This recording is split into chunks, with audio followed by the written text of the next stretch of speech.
Hey everyone, Jennifer Lee Chan here from NBC Sports Bay Area. It is Friday, and the 49ers made a move to upgrade their pass rush. And while it may not look great if you look just at Bryce Huff stats from 2024, if you look back at 2023, when he was under Robert Saleh or with Robert Saleh with the New York Jets under his tutelage, he had 10 sacks. So this is an upgrade for the 49ers defensive line that saw a mass exodus of players from Javon Hargrave to Malik Collins to Leonard Floyd, all gone during free agency. The 49ers did react by drafting three defensive linemen out of their first five picks in the NFL draft, but you can't always count on your rookies to get it right away.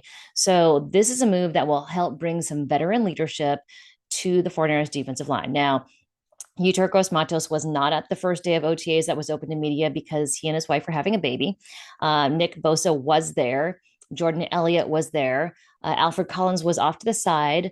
Michael Williams was there working on pass rush drills, as was CJ West. But when you look at the veterans on that defensive line, I mean, honestly, they only racked up a few sacks last year. Let me pull this up. So last year, Nick Bosa had 9 sacks, led the 49ers team. Leonard Floyd was behind him, 8.5. But the guys who remain on the 49ers defensive line together, the four of them, 11 sacks total. That's Yeturkos Matos, 4 sacks, Kevin Givens, 3.5, Sam Okuanu, 3, and Evan Anderson, 1. So with that being said, Bryce Huff, 10 sacks, not only 10 sacks, but in 2023, 10 sacks and let me see where to go. 29 tackles, 10 solo, 10 for a loss, and 21 quarterback hits. So that was his 2023 season. Now, he didn't have a great seasons prior to that. He's an undrafted free agent, so it took him a little while to get up to speed. Only appeared in 14 games in his rookie year in 2020. 2020 was a weird year because it was COVID year. 2 sacks there. In 2021, he had an injury, wrist injury, or sorry, back injury as a rookie. Ligament issue in last year. But he's appeared in 66 games, only 13 as a starter, 20 sacks total. So rookie year 2, 2021, 2, 2022, 3.5, and then 23 was that big year, 10 sacks and that 29 tackles, blah, blah, blah. The word is, I talked to my colleagues in Philadelphia, and apparently Bryce Huff didn't mesh with Vic Fangio very well. And this goes back to how the 49ers are so successful when they're drafting, because the coaches have input on who the guys are going to draft, who the team is going to draft. So Vic Fangio was not at draft and free agents. Vic Fangio, not a huge fan of Bryce Huff.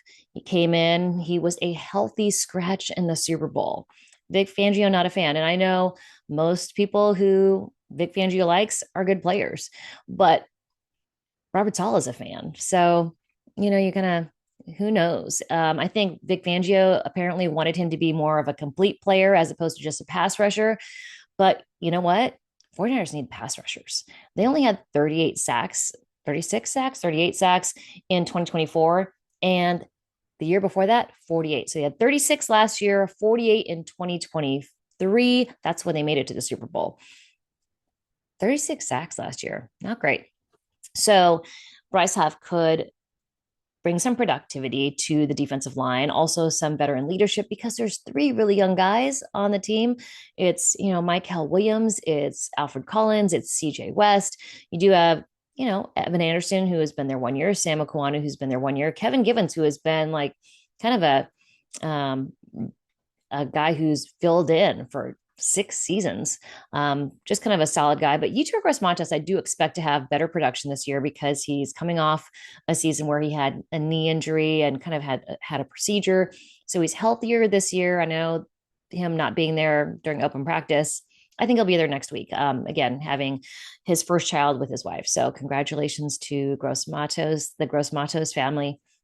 But interestingly, the Eagles made this very attractive to the 49ers because they signed Bryce Huff to a 3-year, 51 million contract after that big season. So that 10 sack season, 29 tackles, 19 solo, all of that garnered him a 3-year, $51 million contract with the Eagles. And that's 17 million a year. Didn't really play up to 17 million dollars worth last year. 2.5 sacks, 13 tackles, 5 solo, only 4 quarterback hits, 3 tackles for a loss. So he's really wanting to look to improve. And, I think Robert Saleh is going to be able to help him do it. Also, Chris Cerak. If you are just going after the quarterback, I think that's more of what he does. That's what the 49ers need. I think it's a great pairing for both sides. And, they need guys who have a little bit more experience. And I think not discounting the rookies that are on the defensive line, but guys that come from playing 11 or 12 games in a season to playing 17 games in the NFL. And if they make it to the postseason, 18, 19, the bye week isn't until week 14. These young guys are going to hit the rookie wall at some point. And who knows when it's going to be, but it's a long season. And every rookie talks about, oh, no, I didn't hit it, until the next season or the third season. And they're like, no, I totally did. Because after they go through a full off season and then go through the regular season, their second and third year, they realize how much faster they're playing in those consecutive seasons or consequential seasons, subsequent seasons. Whew, words are tough today. It's Friday. So I think it's good for the 49ers. Robert Saleh knows him. And, from what I heard, it just wasn't a good fit for him in Philly. Good guy, good locker room guy, good teammate, but, just didn't work out for him in Philadelphia. So that's what I know. I did talk to someone who has kind of some insight about the 49ers, and they probably will do a few more moves like this. Now, this move does not happen until June 1st because of the way they're working the cap. So the Eagles are taking some of Bryce Huff's salary and making it a signing bonus, half of it. So then the 49ers don't have to carry the entire salary. So they're really only paying, I think, half, and the details are not all completely public yet. But it is interesting to see how the 49ers are kind of working this deal out to make sure that they're not strapped financially, So yeah, I know at the beginning of this season, people were saying, oh, the 49ers are cheap. They're not paying anybody. They're paid George Kittle. They paid Brock Purdy, Fred Warner, and now Bryce Huff. So they're getting guys there and they're paying people. So, I think this helps the 49ers. It's not defensively, they lost a lot of guys. And Jair Brown is out with an ankle injury. Malik Mustafa, the safety position is something that they may have to address, but Jair Brown should be back for training camp. We'll see how he goes, potentially back for week 1. So lots of, kind of moving parts on this 49ers defense, and we'll see how it goes along. We have open practice next Wednesday. We talked to the position coaches. Tuesday, that's offensive and defensive coaches. So I'll probably ask Chris Cerak what he thinks about Bryce Huff. And by that point, he will have worked with him, or talked to him at least a little bit. I'm sure he's watched a lot of film on him. So we'll see what he has to say. But, immediately when I heard that it wasn't a good fit for Vic Fangio, I thought that is why the 49ers have 3 to 4 weeks. And Robert Saleh said most teams don't even do 1 week. 49ers have 3 to 4 weeks where they all have draft meetings and they talk about guys that they're interested in. And the coaches, the position coaches, talk about whether it would work in their system or not, where, in their scheme.